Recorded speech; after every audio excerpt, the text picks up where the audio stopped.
أو غابت عن تشكيلة وليد؟ هو دائما المدرب عليه أن يختار، وإذا اختار فدائما سوف هناك يكون ارتياح وعدم ارتياح للاعبين اللي ممكن يكونوا ضحية هذه الاختيارات. أظن كما جاء في التقرير الشارع المغربي كله مرتاح للعمل اللي يقوم به وليد في ظرف وجيز، للائحة اللي ناداها اللي تم المنادات عليها من طرف وليد. صحيح أنا كانت هناك مفاجأة كبيرة وهو عودة حمد الله اللي ناضل الجمهور المغربي لكي يعود حمد الله، ونعود سوف نعود ونتكلم على حمد الله سأكيد. ولكن هناك أيضا خبر سعيد وهو عودة نايف عقرد. ما تكلمنا كثير على حمد الله، ولكن ما تكلمناش على نايف عقرد. نايف عقرد من أفضل المدافعين، وكانت استبعد لأنه كان مصاب والآن عاد للمنافسة، وهذا خبر سعيد للمنتخب المغربي لأنه مهم جدا في الخط الخلفي للمنتخب المغربي، وسوف يعطي حلول للمدرب وليد. المدرب دائما عندما يحط أسماء دائما يكون هناك حسب السيناريوهات، وحسب السيناريوهات هو يقرأ المباريات وينام مع المباريات، ولذلك فيتم المنادات على بعض اللاعبين لاحتياجاته في ظرف معين. لذلك تم الاستغناء على بعض اللاعبين، نتكلموا على رحيمي، على أيوب الكعبي، على منير الحدادي، العديد من اللاعبين، لكن هناك لاعبين آخرين كان لازم يكونوا أيضا في المجموعة. المجموعة ضمت لاعبين مميزين، خصوصا أنا أرى بأن إذا كان بين الخبرة والمخضرمين وأيضا لاعبين واعدين لديهم مستقبل إن شاء الله واعد. لا، خصوصا الموهبة، هناك موهبة، هناك حلول. هناك إذا قارنا مع منتخب 2018 فكانت هناك الخبرة، كان هناك الانضباط، لكن في هذا المنتخب هناك انضباط، هناك أيضا حلول مهارية وفردية، وهناك أيضا عنصر المفاجأة. عنصر المفاجأة هو اللي كيغير من المباراة، لأن أنت لازم تفوز في بعض المباريات، خصوصا أمام كندا لازم تفوز. هذا هو المطلوب لما تتحدث عن حلول كابتن. نتحدث عن حلول فردية، حلول جماعية، أحيانا الجانب المهاري ربما يساعد على الفارق أيضا. هذا هو ما كان موجود أيضا. هذا ما كان ينقصنا في 2018 المباراة اللي كنا نحتاج الأداء الفردي، العنصر المفاجأة، الأجنحة، الإبداع المهاري في خدمة الأداء الجماعي. نعم، وخصوصا عنصر المفاجأة. يعني ما حملناش، ما كانش هناك، ما تمش المنادات على أجنحة. هناك أجنحة، عندنا حلول على الأطراف، هنا عندنا حلول من العمق. حمد الله موجود، نتمنى أنه يكون على حسن ظن الجماهير اللي ناضلت لكي يعود حمد الله.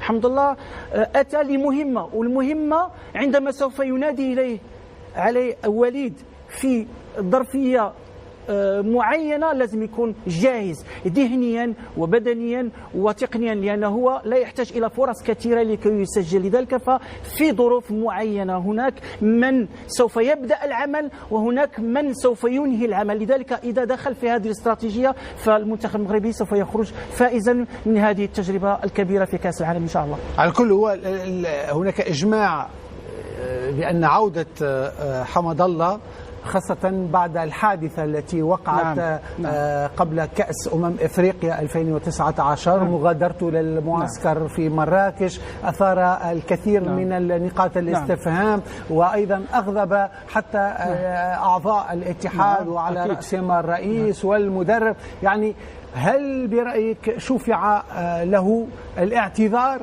بهذه العودة من الباب الكبير؟ أظن بأنه تعلم أيضا من الدرس ونضج شيئا ما، وأظن بأنه الحمد لله من اللاعبين الذين يتكلمون بمشاعر.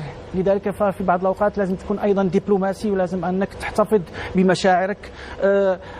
لا داعي للدخول بقوة، هو غلط شيئا ما في المجموعة، لأنه كان يريد أن يدخل شيئا ما بقوة في مجموعة كانت متلاعبة، كانت هناك تكتلات، وكان صعب أنه المدرب ما ساعدوش شيئا ما.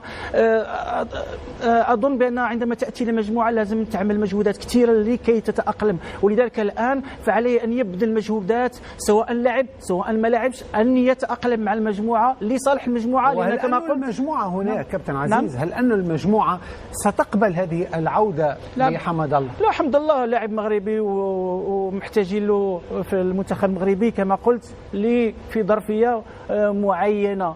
عندما يحتاج المدرب لازم يكون جاهز. ليس على اللاعبين هم من ليس من هو يقرروا، المدرب هو من يقرر، الشارع المغربي هو من يقرر. إذا كان اللاعب يستحق لأنه لاعب كبير، إذا كان ارتكب غلط فالآخرين أيضا كانوا ارتكبوا بعض الأخطاء.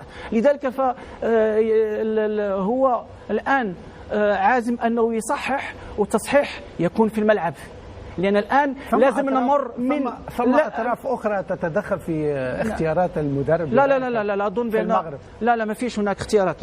لا أظن بأن هذه قائمة عندما قائمة وليد الرجلين، هذه قائمة وليد، وأنا أتفق معه تماما من حيث لأن السيناريوهات اللي الآن بدأ يفكر فيها وليد بدأت توضح، لأن يعرف بأن أمام كندا يحتاج إلى إذا الحمد لله مباراة كندا ستكون الثالثة. لا الثالثة، ولكن لازم تمهيد لها.